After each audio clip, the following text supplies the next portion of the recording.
ఈ మాటలు వినడానికి కూడి వచ్చి మీ అందరిని బట్టి నేను ప్రభువుని స్తుతిస్తున్నాను. దేవుని స్తోత్రం చెప్దాం.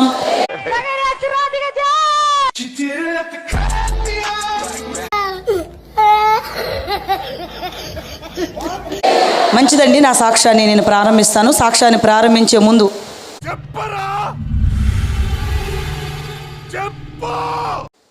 ఒక 3 అనౌన్స్మెంట్లు చేస్తాను. చాలా జాగ్రత్తగా మీరు ఈ 3 మాటలు వినాలి. First of all first announcement ఏమిటంటే, మీ దగ్గర ఎవరి దగ్గరైనా సెల్ ఫోన్ ఉంటే దయచేసి సెల్ ఫోన్ స్విచ్ ఆఫ్ చేయండి. ఏం మాట్లాడుతున్నావురా? నరాలు కట్ అయిపోయింది. లేదు, మాకు ఇంపార్టెంట్ కాల్స్ వస్తాయండి అనుకుంటే మాత్రం సెల్ ఫోన్ సైలెంట్లో పెట్టుకోండి. ఇది నా రిక్వెస్ట్. రెండవ అనౌన్స్మెంట్ ఏమిటంటే, నా సాక్ష్యం ప్రారంభించిన తర్వాత కాస్త ఆసక్తిగా అనిపిస్తుంది. చాలామంది సెల్ ఫోన్లు పట్టుకుని రికార్డ్ చేసుకుంటున్నారు. రికార్డ్ చేసుకుని తప్పేం కాదు, కానీ మీ కాన్సన్ట్రేషన్ అంతా సెల్ మీద ఉండిపోతుంది. అంటే లైవ్లో సాక్ష్యం వస్తుంది, లైవ్లో సాక్ష్యం చూడండి. ఒకవేళ మీకు సాక్ష్యం కావాలంటే మీకు సిడీస్, బుక్స్ అవైలబుల్గా అందుబాటులో ఉన్నాయి, వెళ్ళేటప్పుడు తీసుకుందరు. కానీ చక్కగా లైవ్లో సాక్ష్యం వినండి. మీరు సెల్ ఫోన్లు పట్టుకుని ఇలా సాక్ష్యం రికార్డ్ చేసుకుంటే వెనకాల వాళ్ళు సెల్లోని సాక్ష్యం చూస్తున్నారు. చాలా ఇబ్బందిగా ఉంది అది.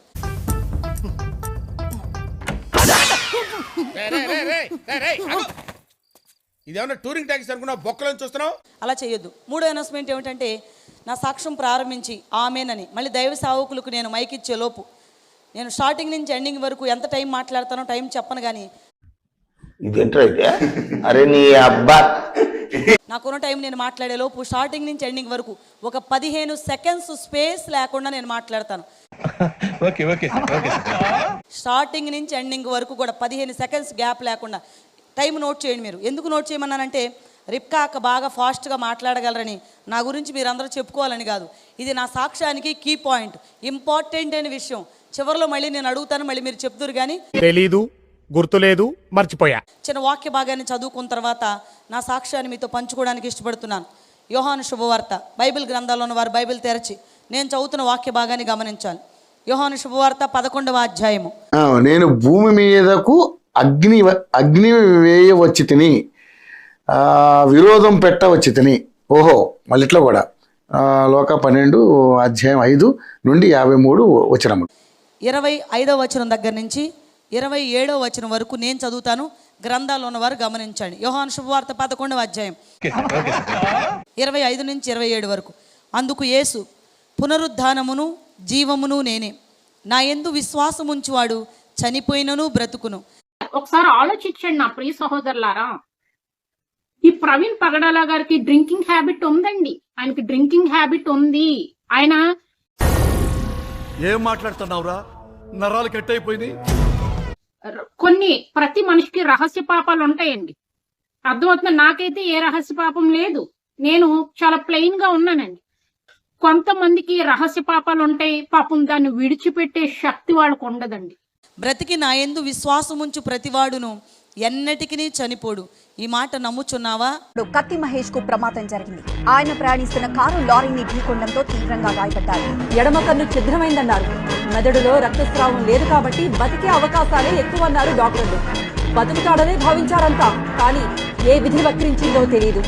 కత్తి మహేష్ చికిత్స పొందుతూ నేడు మరణించారు అని ఆమెను అడిగాను. ఆమె, అవును ప్రభువా, నీవు లోకమునకు రావలసిన దేవుని కుమారుడువైన క్రీస్తు అని నమ్ముచున్నానని ఆయనతో చెప్పాను.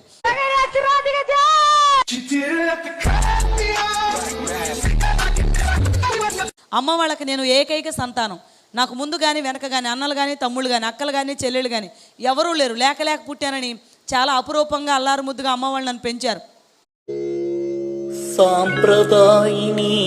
అయితే నేను పుట్టక మునిపి అమ్మ ప్రభువుని నమ్ముకుని మారు మనసు పొంది భక్షణ భాగ్యాన్ని పొందుకుంది కనుక ఇక నన్ను హైందవ సాంప్రదాయాన్ని పెంచకుండా చిన్నప్పటి నుంచి అమ్మ నన్ను క్రైస్తవ సాంప్రదాయాన్ని పెంచారు.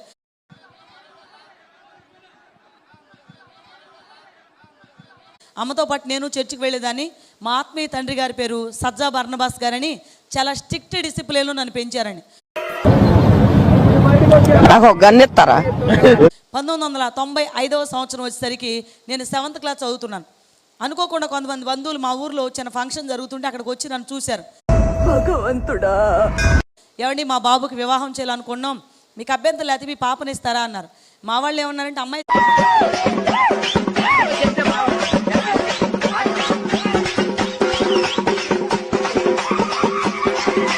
7th క్లాస్ చదువుతుందండి, 13 సంవత్సరాల వయసు, ఇప్పుడే పెళ్లి చేసే ఉద్దేశం లేదు, ఒకవేళ పెళ్లి చేసినా కూడా దేవుని నమ్ముకున్న బిడ్డలకి ఇస్తాము అన్నారు. వాళ్ళు కూడా ఏమన్నారంటే మేము కూడా దేవుని నమ్ముకున్నామని చెప్తుంటే మా వాళ్ళు పక్కకు వచ్చి మాట్లాడుకుంటున్నారు. వాళ్ళు వచ్చి బ్రతిమలాడుతున్నారు మీ అమ్మాయిని ఇమ్మని. వారి దొరగారు అరిటాకులో నాకు పరవానం పెడుతుంటే పరమాత్ముడనుకున్నా.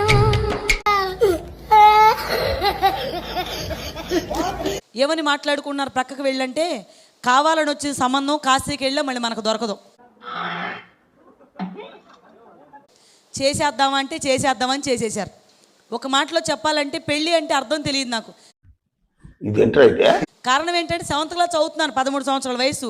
మరి దేవుని చిత్తం, దేవుని యొక్క ప్రణాళికను బట్టి 7th క్లాస్ మధ్యలో డిస్కంటిన్యూ చేసి నాకు వివాహం జరిగించారు. వివాహం జరిగిపోయింది. ముదినేపల్లి మండలంలో ఉన్న గురజ అనే ప్రాంతానికి పావులూరి రామచంద్రరావు గారికి పెద్ద కోడలుగా, వారి పెద్ద కుమారుడు సూర్యప్రకాష్ రావు గారికి భార్యగా ఆ గ్రామంలో అడుగు పెట్టాను నేను. ముదినేపల్లి మడిచేలో ముద్దుగుమ్మ. 2-3 నెలలు గడిచిపోయిన తర్వాత మా అత్తయ్య గారితో మామయ్య గారితో చర్చికి వెళ్తానండి అని అడిగాను. వాళ్ళు ఏమన్నారంటే అమ్మ మేము కూడా చర్చికి వెళ్తామమ్మా, జనవరి 1st క్రిస్మస్కి వెళ్తాం చర్చికి మేము.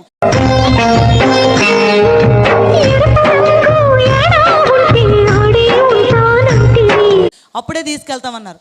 నాకు చాలా బాధ కలిగిందండి. నన్ను తీసుకొచ్చి ఇలాంటి ప్లేస్లో పెట్టావు ఎందుకు నాయన అని ఏడ్చాను నేను. కానీ అమ్మ చెప్పిన మాట జ్ఞాపకం వచ్చింది నాకు. ఏం కాకూడదు, వాడు ప్రాణాలతో భద్రంగా ఉండడం మీ బాధ్యత.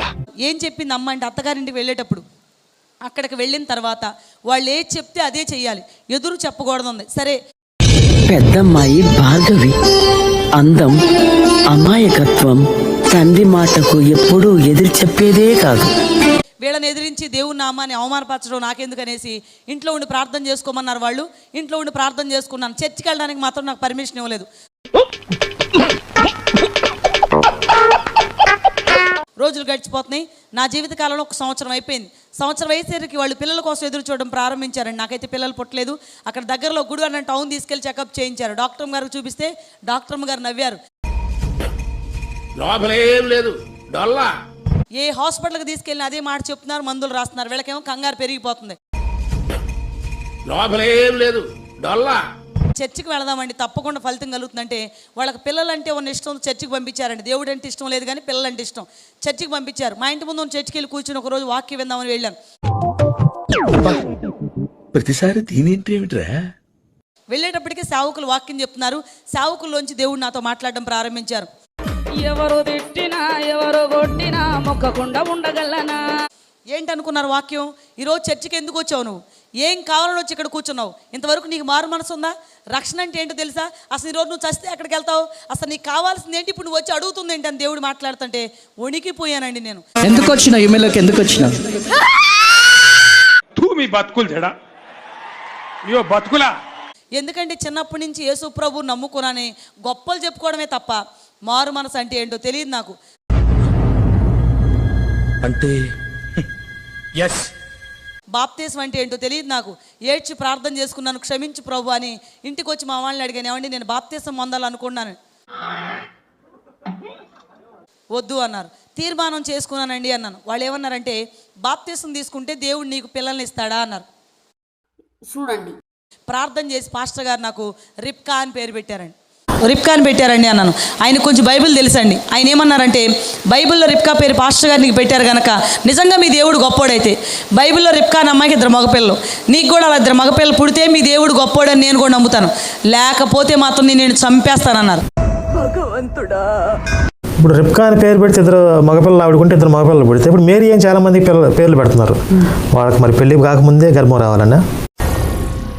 ఏం మాట్లాడుతున్నావురా? నరాలు కట్ అయిపోయింది.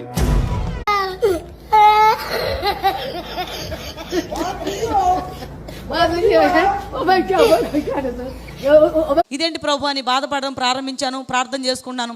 రోజులు గడిచిపోతున్నాయి. దేవుని యొక్క మహా ఉచితమైన కృపను బట్టి దేవుడు నన్ను గర్భవతిగా ఆశీర్వదించారు.